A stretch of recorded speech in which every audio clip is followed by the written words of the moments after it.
जैसा कि हमारे साथ एक बुजुर्ग खड़े हैं, देखते हैं कि ये इस वक्त रात के इस पहर यहाँ पे क्या कर रहे हैं। अस्सलाम वालेकुम जी। वालेकुम अस्सलाम। सर ये आराम का टाइम है, आप माशाल्लाह आपकी एज काफ़ी है, अल्लाह पाक जिंदगी तंदुरुस्ती दे, सलामत रखे इसी तरह और इसी तरह फिट रखे आपको माशाल्लाह। तो आप इस वक्त यहाँ पे क्या कर रहे हैं आराम करने की बजाय? सर हम लोग इस वक्त नहीं आए, हम लोग शाम से इधर हैं दोस्तों के साथ और इसी घर से आए कि मीडिया पे खबरें जब सुनी कि खान साहब को पकड़ने का इरादा है मौजूदा रजीम का, तो हमसे नहीं रहा गया अपने घर में, यहाँ आगे। अब जब तक हिम्मत होगी यहाँ ड्यूटी देंगे, फिर ऑब्वियसली इंसानी जिस्म में थकता भी है, आराम के लिए घर जाएंगे और पहली फुर्सत में दोबारा यहाँ पे होंगे। अच्छा नाज़रीन, आपको बताते चले कि इस वक्त वो कहते हैं ना कि बारी लगाई हुई है, जो थक जाते हैं वो चले जाते हैं और जो ताज़ा-दम हो जाते हैं वापस आ जाते हैं। रश कम नहीं हो रहा, रश बढ़ता चला जा रहा है, मुख्तलिफ शहरों से आ रहे हैं।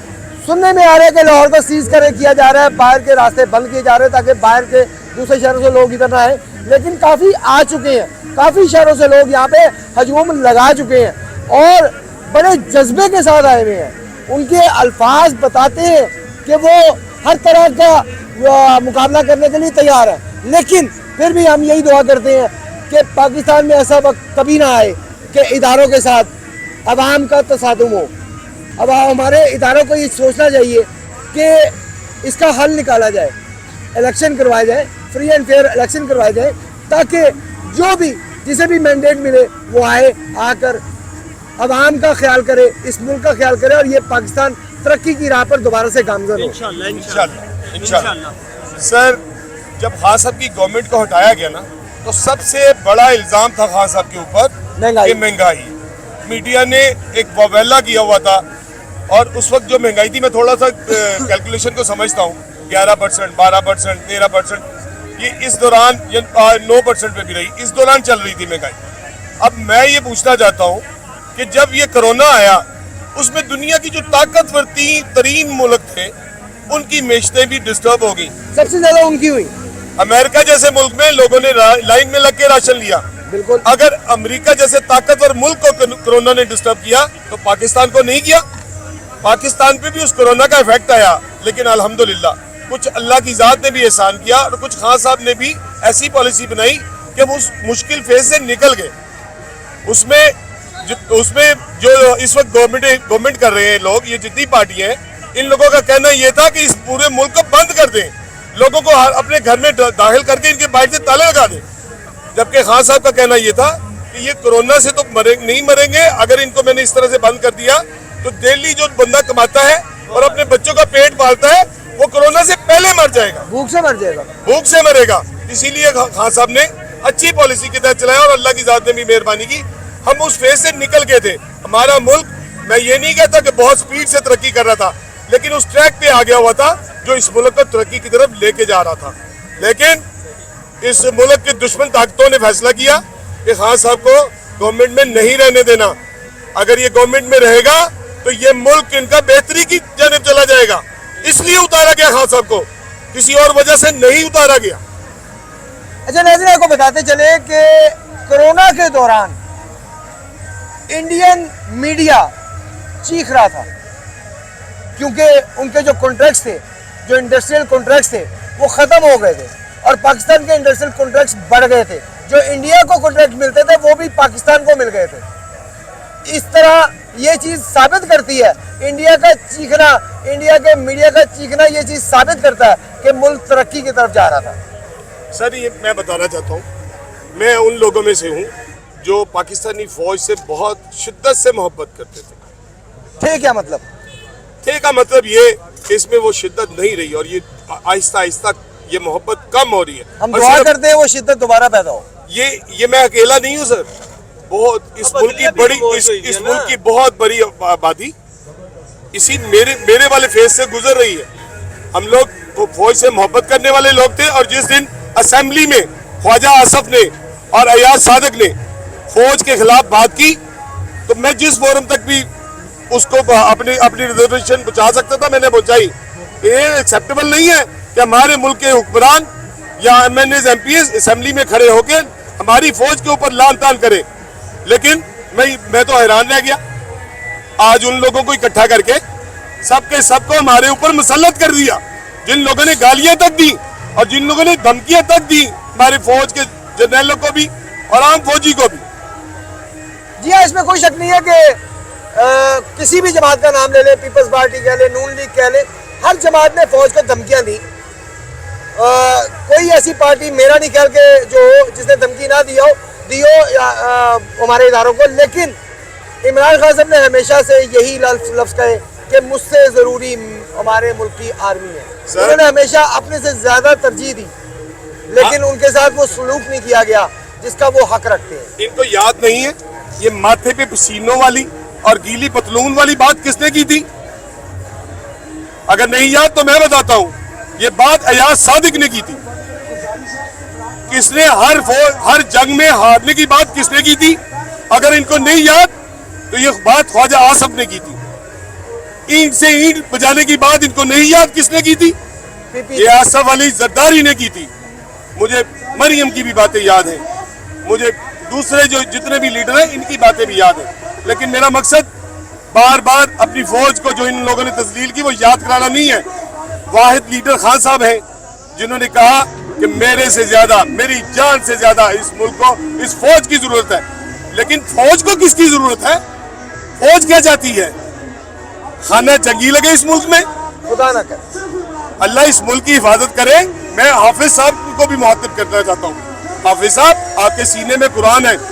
हमें बहुत उम्मीद थी बाजवा के जाने के बाद कि आप इस मुल्क की खातिर पॉलिसी बनाएंगे, इस मुल्क की आवाम क्या चाहती है उसको देखेंगे, ना कि अमेरिका या उसके हवारियों की ख्वाहिशों को पूरा किया जाएगा। बहुत हो गया, ये मजाक बंद करें। आपने यही काम 1977 में करके देख लिया और उसका अंजाम क्या होता है 1971 में, जब अवाम पाकिस्तान जो हमारा इकट्ठा पाकिस्तान था उसकी अवाम ने मुजीबुर रहमान को गालिबन सेलेक्ट किया था, उसको इलेक्ट किया था, उसको वोट दिया था। लेकिन आपने अपनी ख्वाहिश पूरी करने की कोशिश की और उस ख्वाहिश को तकमील पहुंचाने के चक्कर में पाकिस्तान के 2 टोटे करवा दिए। बांग्लादेश में जो कुछ हुआ इन लोगों को पता नहीं क्यों भूल गया। इनको तो सबसे ज्यादा याद होना चाहिए। हमें तो आज तक नहीं भूला कि हमारे भाई, हमारे मुल्क का एक हिस्सा हमसे अलहदा हुआ है। तो उस दौर को हमें तो आज तक नहीं भूलता कि हमारा एक मुल्क का हिस्सा हमसे अलहदा हुआ है। ये फौजियों को कैसे भूल गया? इनको याद नहीं आता। ये क्या कौन सा एक्सपेरिमेंट करना चाहते हैं? इन्होंने जब भी रजीम चेंज के बाद जितने इलेक्शन करवाए, आपको रिजल्ट नहीं पता है, मीडिया को रिजल्ट नहीं पता, हमें रिजल्ट नहीं पता। 80% लोगों ने इमरान खान को वोट दिया। इमरान खान बता दिया कि इस मुल्क की आवाम चाहती है कि इमरान खान हमारा हुक्मरान हो, जो बाहर की ताकतों के सामने बैठ के, अमेरिका में बैठ के अमेरिका को और वर्ल्ड को बताए कि आप लोगों की पॉलिसियों की वजह से हमारा 70,000 लोग शहीद हुए, हमारे मुल्क की इकोनॉमी का बुरा हाल हो गया।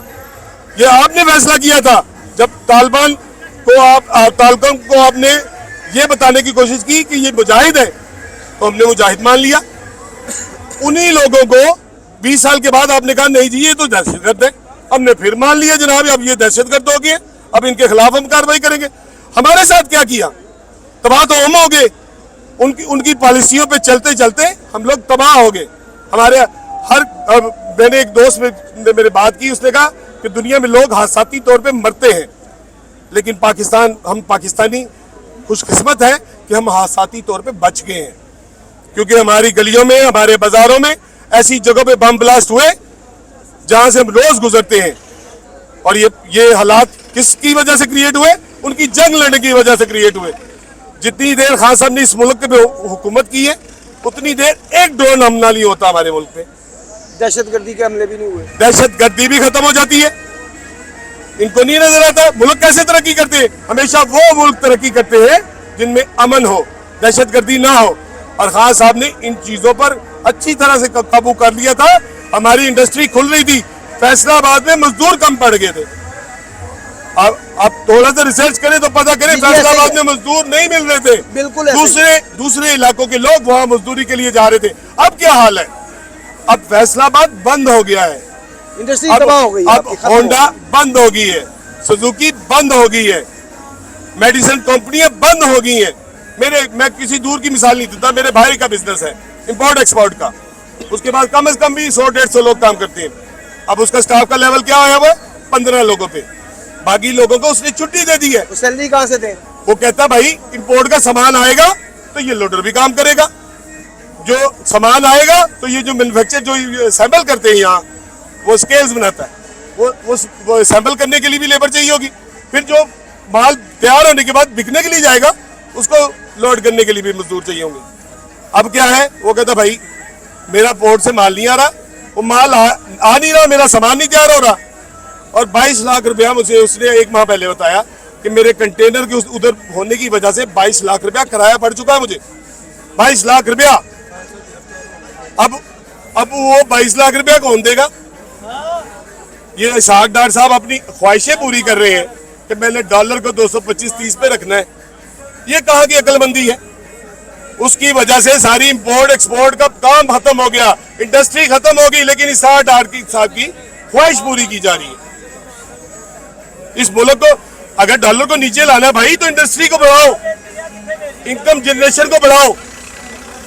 आप ऐसे हुक्मरान को लाओ कि ओवरसीज हम पे ट्रस्ट करें, पैसा भिजवाए बाहर से, जो कि वो भिजवा रहे थे खान साहब के दौर में। इन्होंने इन लोगों को बिठाया, उन लोगों ने भी देखा कि यार जब इन लोगों को फिक्र नहीं है, जो इस मुल्क के, जो मैं समझता हूँ कि जब इस मुल्क, अल्लाह ना करे ये मुल्क तबाह हो, लेकिन अगर इसकी मैशत डूबी, हम डिफॉल्ट हुए, तो सबसे पहले इन फौजियों की फौज की तनख्वाहें बंद होंगी।